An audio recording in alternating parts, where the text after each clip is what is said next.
Alors, bonjour Jenny. Je pense qu'on va pas faire semblant toutes les deux. On se connaît très très bien. On va s'appeler par nos prénoms et on va se tutoyer. On va pas leur mentir. On a envie qu'ils viennent nous voir le samedi 29 mai à la librairie à 11 heures pour te rencontrer.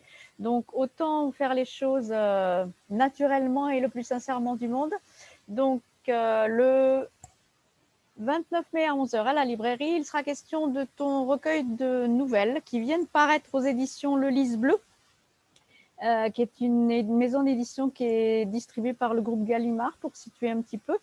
J'aimerais que tu donnes envie à tes futurs lecteurs. Pour ça, j'ai 2 ou 3 petites questions à te poser. La première, parce que c'est celle qui intéresse toujours les lecteurs quand ils entrent dans une librairie et que j'essaie de leur dire que le registre de la nouvelle, c'est bien. Pour toi, c'est un vrai choix. Tu aimes ce genre. Est-ce que tu peux nous expliquer pourquoi? Alors, moi j'aime bien. Oui, bonjour Martine, bonjour à tout le monde d'abord. Donc moi la nouvelle, j'aime beaucoup ça parce que c'est vrai que je suis assez impatiente quand je lis. Je peux lire des romans par ailleurs, mais c'est vrai que le principe de la petite histoire me satisfait assez vite. Donc il me tarde de savoir la fin. Et donc ça, c'est la première chose. J'aime bien aussi l'écriture qui est assez nerveuse. Il faut vite embarquer les gens. Et en gros, moi, j'aime bien essayer de travailler à ça. C'est mon challenge, en fait, d'essayer d'attraper les gens tout de suite dès la première phrase, ce qui est pas évident d'ailleurs. Et ensuite, ce que j'aime bien dans les nouvelles, c'est que, parce que moi, je travaille des nouvelles à chute, elles ne sont pas toujours à chute, les nouvelles, mais moi, mon genre de prédilection, c'est la nouvelle à chute, c'est-à-dire la nouvelle qui surprend à la fin, où le lecteur va se dire ah bah tiens, j'avais pas imaginé que ça allait se terminer comme ça. Et c'est ma petite satisfaction. Alors même si le lecteur je l'ai pas toujours en face, même si ça me dit ben, j'espère en avoir en face de moi, voilà. Mais de me dire que dans un coin de France ou ailleurs, quelqu'un est en train de lire en se disant ah ben mince, j'avais pas imaginé que ça se terminait comme ça. Donc voilà, j'aime bien la nouvelle. C'est un format agréable hein, qui peut satisfaire les bons comme les lecteurs plus occasionnels en fait. On peut prendre le livre, on peut le laisser, on peut aller à une histoire, on peut le commencer dans le désordre si on veut. Il n'y a pas forcément un ordre, même si moi j'y ai voulu un fil directeur, mais que les gens trouveront s'ils veulent ou pas. Et voilà pourquoi j'aime ce genre. Ok. Je reviens à effectivement ce que tu viens de glisser. La nouvelle, c'est pas toujours une impression ou un petit temps d'écriture. La nouvelle, elle peut être extrêmement amusante, extrêmement drôle. Elle peut être aussi très très sombre. Pour avoir lu ton premier recueil de nouvelles qui était paru aux éditions Edilivre, il me semble que celui-ci est un petit peu plus sombre. Est-ce ton avis? Oui, alors je l'ai écrit dans une période où j'étais pas très gaie, donc je suis un peu victime de mes humeurs.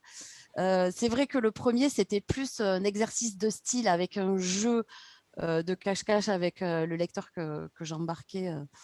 Voilà, je le trompais, je le manipulais. Mm. Je sais que c'est mal, mais dans le bon sens du terme, là, je le manipulais.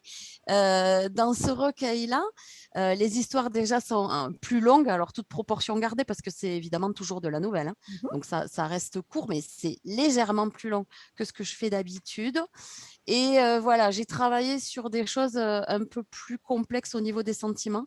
Donc les personnages, ils sont plus fouillés que dans le premier où c'était des inconnus finalement, soit un il, soit un elle, et on n'en savait pas plus si ce n'est quand on arrivait à la fin. Donc là, c'est des personnages un peu plus identifiés et oui, qui vivent des choses assez compliquées. Donc le recueil, il s'appelle Seul. Hein, donc je me suis dit, mon Dieu, est-ce qu'un titre pareil, ça va attirer les gens? Seul, sortant du confinement, bon, ben, seul, il y en a un peu marre, il faut le dire aussi, honnêtement. Donc, est-ce que je sors du confinement, je peux voir des gens, je vais acheter un recueil qui s'appelle Seul. Voilà, c'est Mais ça. pourquoi pas? Voilà, parce que seul, on l'est quand même malgré tout un petit peu tout le temps, surtout pour certaines décisions. Donc voilà, je travaille un peu là-dessus, sur des décisions compliquées Oui. qu'on est amené à prendre. volontairement, pas volontairement d'ailleurs, quelquefois on est seul, on n'a pas choisi. Et les situations sont ultra variées, je dirais, c'est-à-dire il y a de la dystopie, il y a de l'imaginaire, il y a du très concret, il y a du fantastique, il y a absolument tous les genres. Oui. Ça, c'est l'avantage de la nouvelle aussi. Je ne suis pas cantonnée à un genre. Dans un même recueil, je peux travailler tout ce que je veux. C'est une grande liberté pour moi. C'est ça.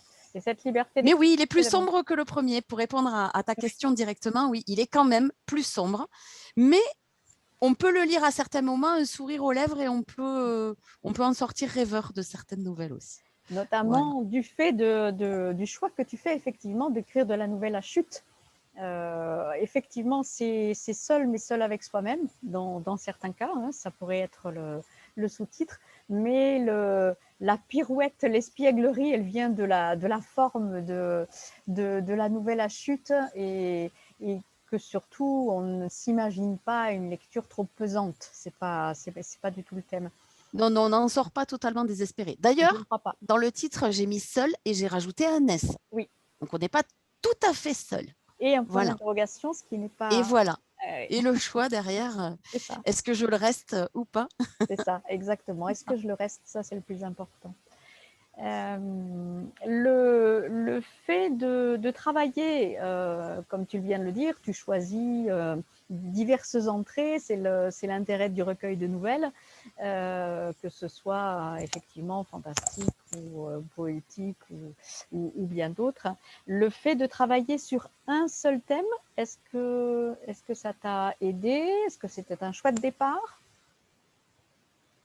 Alors, en fait, moi, j'écris de manière tout à fait anarchique. Donc, ça m'arrive à l'inspiration. La cohérence, je pense qu'elle se fait toute seule dans ma tête et qu'au final, je me dis, ça s'imbrique au final. Après, il n'y a plus que l'ordre des nouvelles à choisir. Et encore, quelquefois, ça s'impose à moi. C'est même pas un véritable choix, tout compte fait. Je ne l'ai même pas mis dans un ordre chronologique où elles me sont venues cette fois-ci, alors que c'est ce que j'avais fait pour le premier. Ouais. Bon, c'est un thème, mais traité de manière tellement variée. Je pense qu'on n'a pas l'impression que ce sont des redites. Oui, non, non, ce Le, ne sont pas des redites du le, tout. fil, le fil directeur, il est très, très ténu. Et puis, je dirais que je laisse pas mal de liberté au lecteur pour le tisser tout seul. Moi, j'aime bien aussi que le lecteur finisse mes histoires. Alors, ça ne se termine pas en queue de poisson toujours, hein, mais j'aime bien qu'il ait sa part d'écriture, d'invention. Pas forcément d'écriture, mais d'invention. C'est une coécriture pour moi, un livre. Je le lâche dans la nature, ça veut dire que j'accepte toutes les interprétations possibles. En fait, il ne m'appartient plus, là, ça y est. Il est un petit peu à moi, mais plus tout à fait. Voilà. Tout à fait. Si tu te verrais organiser des ateliers d'écriture qui imagineraient justement des chutes différentes de la tienne? Ah, j'adorerais. Moi, je suis ultra curieuse de savoir ce que les gens avaient dans la tête quand ils ont lu mes petites histoires. Enfin, c'est à la limite, je dirais presque, c'est une urgence pour moi d'écrire, mais j'écrirai que pour ça, pour ce qui se passe après, en fait. De discuter avec les gens sur voilà, comment vous avez habité ce que je vous propose. L'écriture, c'est très solitaire, mais c'est intéressant, ce côté solitaire, j'aime bien aussi, hein, être dans ma bulle quand j'écris, mais j'aime bien tout dans l'écriture, même l'après, une fois qu'on a lâché, et voilà ce que les gens en font.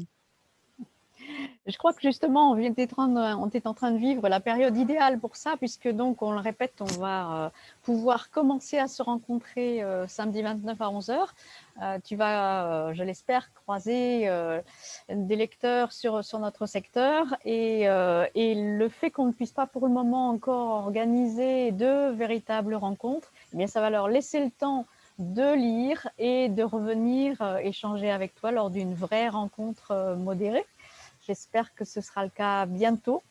Je te remercie en tout cas d'être prêté au jeu, et j'espère que déjà samedi, tu peux commencer à échanger, même si l'on sait que les gestes barrières, etc., etc. Néanmoins, c'est un premier contact, et on va le savourer, j'espère. Merci à toi. Bon, j'espère que je ne serai pas seule, hein, pour le coup, venez nombreux, ça serait Oui, sympa. c'est exactement ça. À très bientôt. Merci beaucoup. À bientôt, Martine. À bientôt à tous.